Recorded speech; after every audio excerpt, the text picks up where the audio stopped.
Tunisie-France, c'est cet après-midi à 16h. Europe 1 Sport dès 15h, Europe 1 radio officielle du Mondial. Jacques Vendroux avec nous. Bonjour Jacques. Comment ça va? Ça va très bien. Vous avez l'air en grande forme, Jacques. Cette Coupe du Monde, oui, en très grande forme. Vous êtes en direct de Doha, au Qatar. Il y a ce match Tunisie-France. Ma première question, c'est celle-là. On parle d'un match sans enjeu, mais comment il peut y avoir un match sans enjeu dans une Coupe du Monde? Il y a toujours un enjeu. Qu'est-ce que vous allez regarder sur le terrain cet après-midi? Mais moi, je vais regarder le match entre la France et la Tunisie, parce que la Tunisie, mathématiquement, peut encore se qualifier. Oui. Nous, on est qualifiés pour les huitièmes de finale de la Coupe du Monde de football. Donc là, nous, c'est vrai que on peut être attentif, mais ce ne sera pas le cas de l'équipe de France. Mais sauf que tout le monde oublie que la Tunisie, si elle fait match nul ou si par hasard elle bat la France, elle peut se retrouver en huitième de finale de la Coupe du Monde de football. Donc ça, faut pas le zapper. Oui. C'est la Tunisie qui joue son match ce soir. C'est pas la France. Oui, c'est ça qu'il faut qu'il faut bien avoir. Bien en tête. sûr. Et puis Didier Deschamps va peut-être tester des petits jeunes. C'est pas anodin. C'est pas anodin parce que d'abord il faut faire souffler un certain nombre de cadres, comme on dit. Donc il y a le retour de Mandanda dans les buts qui mérite de toute façon de faire un match de Coupe du Monde. Pavard, Varane qui a besoin de temps de jeu après sa blessure. Oui. Konaté bien sûr. Cavaninga est bien sur le côté gauche. Tchouaméni qui mérite aussi de continuer, même s'il fera sans doute pas tout le match. Griezmann qui est indispensable, qui fera pas tout le match non plus. Fofana donc qui mérite aussi de jouer en équipe de France de football. Et devant Coman, Marcus Thuram. Moi j'avoue que je suis ravi que Marcus Thuram joue parce que vraiment c'est un grand attaquant à Mönchengladbach et sans doute Mbappé. C'est incertain, mais ils prendront la décision au tout dernier moment. Ah, ça va se jouer au tout dernier moment parce qu'il a une petite faiblesse à la cheville. Voilà, Ouais. et je crois que les Tunisiens attendent bien sûr la composition de l'équipe de France, comme Didier attend aussi la composition de l'équipe de Tunisie. Alors vous dites aux Tunisiens Mbappé va jouer, ils sont légèrement inquiets. Vous dites aux Tunisiens Mbappé va pas jouer, ils sont un peu plus sereins. On va dire ça comme ça. Voilà. C'est ça, c'est exactement ça. Oui, j'avais pas pensé à ça. Didier Deschamps était un petit peu agacé hier en conférence de presse sur les questions sur l'équipe qu'il va aligner, non?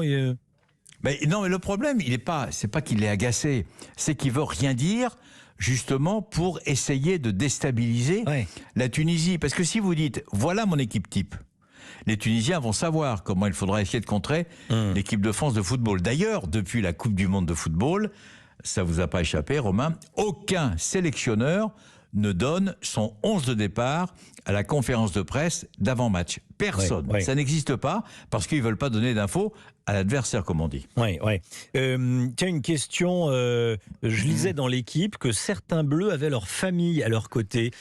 Claude, la femme de Didier Deschamps, est sur place. C'est important, ça. Je me dis, est-ce que ça aide vraiment ou pas? Ou est-ce que ça disperse intellectuellement? Imaginez simplement, Romain, que vous partez en mission pendant un mois pour Europe 1 ou pour CNews. Et qu'au bout de 15 jours, on vous autorise, parce que c'est une mission très compliquée, à faire venir votre famille. Ça fait du bien, ça détend, c'est sympa. Je veux dire, ça ouvre quelques heures de conversation en dehors du football. Eh bien, c'est la même chose pour les joueurs de football. Ils voient les enfants, ils voient leur épouse, ils discutent. C'est une porte de sortie qui, malheureusement, peut pas durer très longtemps parce qu'il y a les matchs qui sont à répétition. Mais c'est une autorisation qui est faite par la fédération dans l'intérêt supérieur des joueurs de l'équipe de France. Moi, ça me choque pas, c'est tout. Les joueurs, normalement, ou pas. Non, je me posais la question presque naïvement. Voilà, est-ce que c'est un vrai plus? Est-ce que ça déconcentre pas en clair? Oui, c'est un vrai plus parce que d'abord, ça dure pas 2 jours, ça dure 2-3 heures déjà au départ. Donc, si vous voulez, les enfants viennent, la copine vient, la femme vient. Non, c'est très bien. Psychologiquement, c'est une très très bonne idée, mais ça a été fait à toutes les Coupes du Monde, que ce soit en 2018, et ça soit fait même en 98 avec Aimé Jacquet, etc. Ça a toujours été fait, ce genre d'invitation. Et toutes les femmes sont invitées, par exemple, après les huitièmes de finale de la avant les huitièmes de finale de la Coupe du Monde, parce que là, il y a quelques jours. Michel est avec nous. Bonjour Michel. Bravo. Michel est avec nous. Est-ce que Michel est là? Il est là. Il est là. Michel, retraité à Bourg-la-Reine. Vous êtes en ligne avec Jacques Vendroux. Alors, est-ce que vous avez une question à poser à Jacques? Et est-ce que vous allez regarder le match à 16h, Michel, j'imagine? Ben déjà, je vais regarder le match et puis je voudrais féliciter Jacques Vendroux pour les honneurs qu'on lui a fait dernièrement. Ah, hier. Vous avez écouté l'émission Europe Midi d'hier. Vous entendez, Jacques? Tous les jours, Europe. Ça fait plaisir. Ça fait plaisir, ça fait plaisir.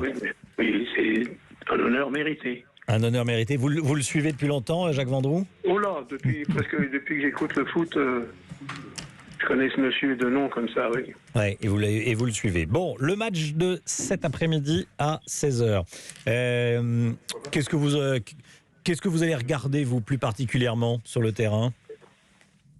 Aujourd'hui, ce que j'ai regardé? Non, ce que vous allez regarder à 16h. Ah ben, écoutez, je ne sais pas si Mbappé jouera, mais sans lui, il doit gagner, la France doit gagner contre la Tunisie quand même. Pour vous, c'est évident. Problème avec... Comment? Pour vous, c'est évident. Oh ben quand même, oui, mais enfin évident, vous savez, au football, on a les surprises, vous avez vu tout ce qu'il y a eu comme surprise déjà? Oui, effectivement. On pensait jouer avec Benzema et finalement il n'y a pas de Benzema. Comment vous les trouvez, les Bleus? Vous les aimez bien, ces Bleus 2022? Moi je les aime très bien, ils sont très bien, je trouve. Je trouve qu'ils sont très bien, ils jouent très bien, ils vont aller en finale, mais vous le finaliste contre la France, je ne vois pas qui c'est. Vous trouvez qu'il n'y a aucune équipe pour vous, pour l'instant, qui arrive au niveau de la France? Mais les Anglais, hier soir, ils ont très bien joué, mais le Pays de Galles n'était pas l'adversaire non plus. C'était pas non plus le Brésil. Hein. J'ai vu le Brésil, j'ai vu l'Espagne. Non, la France, moi, je la trouve qu'elle est bien, elle est très bien. Jacques Vendroux, vous partagez, j'allais dire, l'optimisme de Michel? Non, mais il a raison. Je veux dire, c'est vrai que les Français sont en ballottage extrêmement favorable pour la suite de la compétition. Mais je voudrais simplement rappeler à notre auditeur que tout à l'heure, les données du problème sont différentes. C'est-à-dire qu'on oublie, et je le répète une nouvelle fois, on en a parlé en début d'émission, on oublie, la France évidemment est favorite devant la Tunisie. C'est la première fois dans une compétition aussi importante que la Coupe du Monde que la France rencontre la Tunisie. Mais on oublie, et soyons prudents, et ne faisons pas de complexe de supériorité, surtout de la part des joueurs français. La Tunisie joue son avenir ce soir pour être qualifiée pour les huitièmes de finale. Donc c'est pas du tout le match amical ou le match en bois. C'est-à-dire qu'il y a une équipe. Mais pas du tout, pas du tout. Vous imaginez bien que les Tunisiens vont essayer de se qualifier, et s'ils peuvent à l'occasion nous battre, quoi qu'il arrive, nous on est qualifiés. Oui, c'est ça. Et pour le moral, si on perd, on reste qualifié pour les huitièmes de finale. Bon, ça y est, voilà. Mais pour le moral des Bleus, si on est battu par les Tunisiens, on va dire que c'est un accident de parcours. Voilà, c'est tout. Mais il n'y aura pas de conséquences pour un huitième de finale.